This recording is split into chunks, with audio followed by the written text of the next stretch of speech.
This is a question that we still get from time to time. Okay. When is it time to replace my car's fuel filter? Most newer vehicles, do not have fuel filters any longer. A lot of them are inside the tank. Sometimes they're part of the fuel pump assembly. But again, it goes back to being educated about your vehicle, looking at the owner's manual and looking at the maintenance schedule. And then if it does not say replace a fuel filter, you don't have one. Or you don't have one that's part of the maintenance. Sometimes the manual will still say replace the fuel filter, but the fuel filter is not replaceable, part of the fuel pump assembly.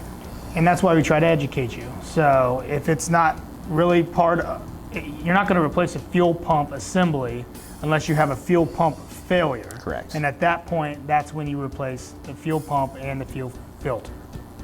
Great answer.